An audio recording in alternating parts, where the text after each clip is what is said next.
Hey everyone, I hope you're all well.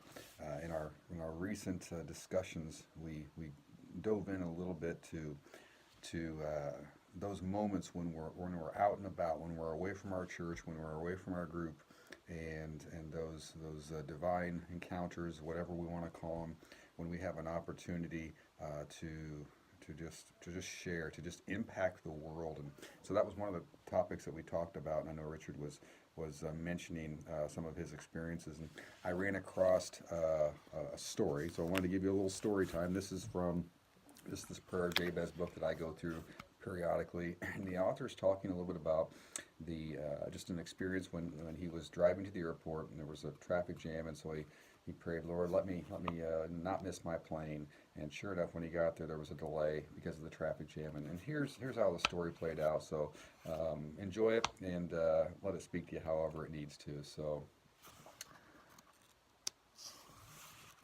within moments, a well-dressed businesswoman approached, pulling up her leather roller bag. When she joined the rest of us for the flight, I noticed she seemed flustered. I nodded hello and said, "What can I do for you?"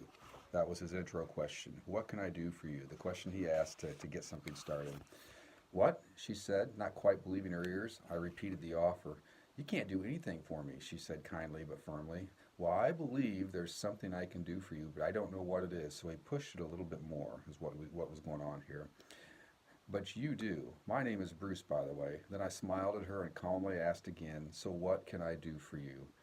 Friend, have you ever seen the Holy Spirit break through emotional and spiritual barriers right before your eyes? It's an experience you won't forget, and I would agree with that. The woman caught her breath, leaned against the wall, and started to talk. Well, I'm flying home to divorce my husband, she said. That's why I'm waiting to catch this flight. Tears welled up in her eyes. I suggested we move to a quieter corner of the departure area, and I asked the Lord to place his protection around us and between us. Her name was Sophie.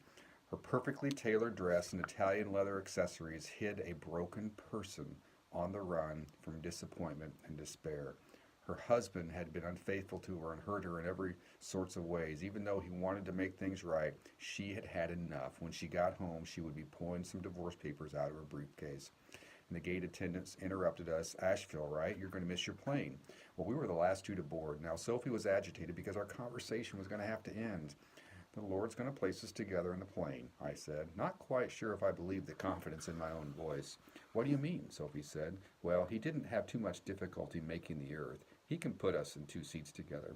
So when we compared tickets, we were 5 rows apart. But as we arrived at my seat, the man sitting in the middle seat next to Sophie heard us talking and turned around. I hate middle seats, he said. I'll switch you so you two can sit together.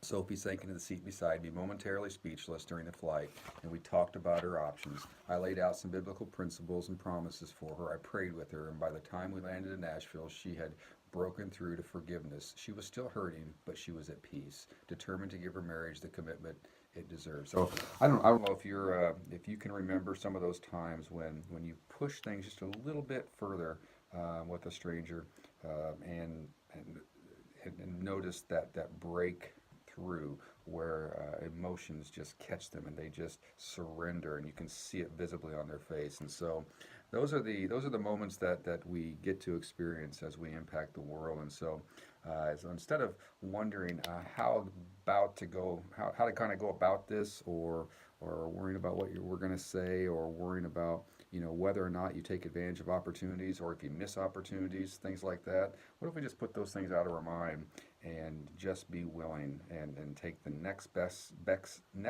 step when we're out there? So I thought that might encourage you. Have a great day.